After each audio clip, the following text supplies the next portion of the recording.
Week 6 of the NFL is already in the books. If you took an L or a W, if you're 6-0, if you're 1-5, it doesn't matter. Here are the waiver wire pickups for Week 7. Now, I want to highlight the Week 6 NFL injuries. A lot of fantasy relevant players. Amari DiMercado is not one of them. Marvin Harrison Jr., disgusting concussion. If you saw it, it really wasn't even a hit. It was just the way his head went back. It was gross.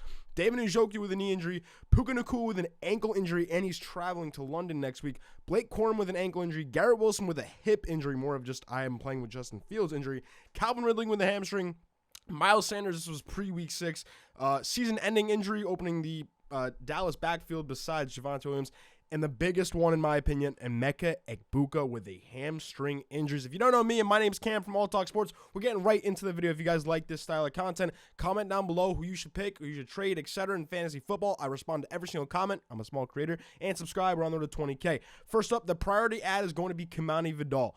As you can see, he had 67% of the snaps for this Los Angeles Chargers team, who, we pretty much thought it was going to be a 50-50 split between Vidal and Haskins. Nyheim Hines was obviously signed off the waiver wire. I mean, not off the waiver wire, but you know what I mean, off the NFL waiver wire. We thought it was going to be a 50-50 split between Vidal and Haskins, and Vidal took 67% of it. He also cooked in the pass game, catching a receiving touchdown. I'm opening up my phone real quick because I just want to go over the exact stats to you, so I'm not feeding you some bullshit.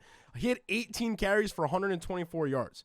That's pretty great. And he had 4 targets, 3 receptions, 14 yards, and the touchdown. Compared to Haskins, who didn't really have that much of a role. And with his role, it did not look good. Everybody thought that Haskins was going to be this main back because of the Michigan past, with Harbaugh obviously being a Michigan coach. But he only had 6 attempts for 14 yards. It's like 2.2 yards per carry, and he had 1 catch for 9 yards. So Haskins was not using the red zone as well. So if Kimani Vidal is somehow on your waiver wire, he is the top priority ad this week. I don't think he'll be in competitive leagues, but if he is, he's an absolute must add. Here are the 3 solid pickups that I will be highlighting, as well as 7 long shots. So 10 players who could easily be picked up off the waiver wire this week. And this is one of the biggest waiver wire weeks, in my opinion, of the whole year.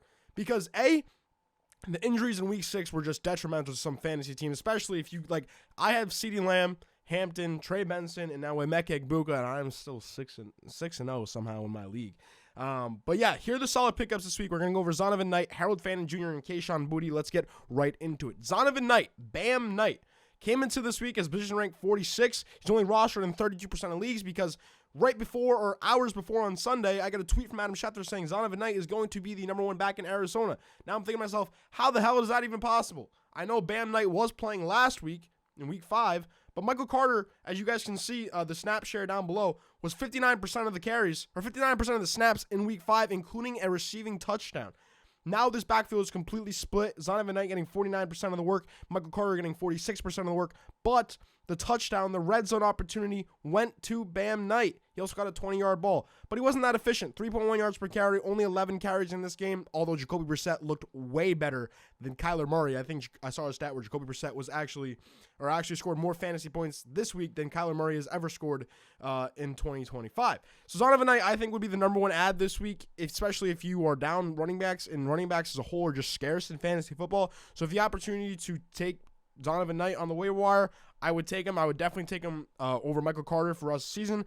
I know Trey Benson will be back. It's like 6 to 8 week injury, and he got injured, 2 weeks ago? But Zonovan Knight can be an easy plug-and-play flex week in and week out. Next up, we're going to go to Harold Fannin Jr. because, as I said, let's go back to the injury slide. David Njoku got hurt with a knee injury. Now, I don't love anybody, part of this Browns offense that's not named Kinshawn Judkins, because they just don't convert their passes. I mean, Dylan Gabriel threw the ball 52 times this game, and he only converted 22 passes. He only had 200 yards. So Harold Fannin Jr., who, it's crazy to say, as you can see on the bottom, he is the leading receiver on the Browns. He has 254 yards over 6 weeks, and he is the leading receiver. I'm shaking my head because how does Jerry Jeudy have 240 yards for 6 weeks? I mean, I don't know. He drops a lot of balls. He's obviously not as efficient as he was drafted to be. But this week against the Steelers, with David Njoku seeing obviously less snaps, I think he had 43% of snap share only because he was injured. He had 7 receptions. Harold Fannin had 7 receptions, 81 yards, 11.6 yards per reception. As you can see, he had 10 targets as well. That's a big number to be next to. 10 targets is very big, especially 7 receptions. I mean, he just 8 in your fantasy PPR leagues, and this is without a touchdown.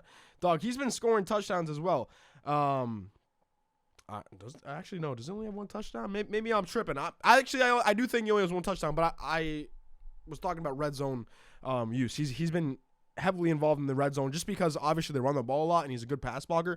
But this kid was the number 1 tight end in college football last season. He led like college football in tight ends for yards. So Harold Fannin, I know he's been a beast in the past. I mean, obviously he's leading the Browns in receiving yards, but going forward with David Njoku being down and Harold Fannin literally being Dylan Gabriel's security blanket, this kid is a top 10 fantasy tight end going forward. If he is sitting on your waiver wire, I would drop guys like I don't know at this point. Like if you have Chigakonkwo, I wouldn't drop Hunter Henry, but I would definitely start Harold Fannin Jr. going forward. I don't know. It's tough. Tight end position is very tough. Harold Fannin Jr. is an absolute must-add this week. And next up, another solid pickup is going to be Kayshon Boutte. Now, I went in this week. Shout out my pops. I told him he plays a lot of FanDuel lineups. I said, Dad, you got to pick Kayshon Boutte. Why? It was his return to Louisiana. He's from Louisiana, went to LSU. I think he's going to go off this game. Boom, catch the first touchdown of the game. Or maybe it would have been Pop Douglas. Regardless, he had 2 touchdowns on 5 receptions, 5 targets, 93 yards, 2 touchdowns. And the thing I wanted to highlight is because everybody can have a going off game. Everybody can have a coming out party, etc. But the snap share. So obviously me being a Patriots fan, you see the Julian Edelman jersey back there along with that shout out Dabble sign.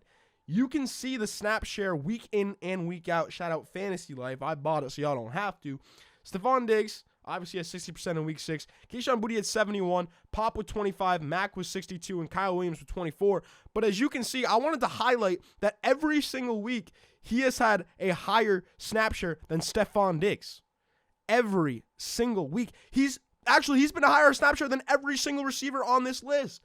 He plays the most snaps out of any receiver on the New England Patriots. And Drake May is absolutely balling right now. I don't see any world where Drake May takes a step back. I can see them. They have a Mickey Mouse schedule going forward. I'm going to say that as a Pats fan. And I definitely think that Kayshon Boutte could be an easy flex play week in and week out, especially if you have players injured, players on bye. This is the perfect guy to plug in your lineup who I think could get you a solid 10 to 12 points. And if he scores a touchdown, boost that number up to 20. I think Kayshon Boutte is a perfect player to play in your lineup week in and week out. And before we get to the long shots, let's shout out Dabble Fantasy, guys. You pick more or less on your favorite athletes in every single sport. I've been going off in the NFL. I hit 2 yesterday. I got some players tonight on my Monday Night Football lineup. I might even pop it up on the screen. And right now, you get $25 for completely free when you use code ALLTALKSPORTS. And you can follow me on there. You can copy all my bets. You can see all your friends' bets. It's literally like a social platform for a DFS site. And they have the best lines, the best plays, the best projections. Like Dabble is the absolute GOAT. And you get $25 for completely free. You don't even have to put in your credit card. So that'll be in the description down below. It'll say free $25. Click that, bang. Get $25 for Monday Night Football tonight. Shout out. Next, the long shot pickups. Tez Johnson, who had 71% snap share in the Tampa Bay Buccaneers win over the 49ers because of Emeka Egbuka, Chris Godwin, and Mike Evans being out. Alec Aomaner, he would probably be the number 1 receiver outside of Van Jefferson, who's number 6, with Calvin Ridley being out with a hamstring injury. We don't know the extent of it yet. I'm recording this on Monday morning. Jaden Blue, I just think he's a whatever it could be kind of guy, especially if you have a roster spot for him. Miles Sanders is out for the year for the Dallas Cowboys, so God forbid anything happens to Javonte Williams. Trevor Lawrence and Jackson Dart, I feel like are definitely startable quarterbacks in 10, especially 12 men leagues.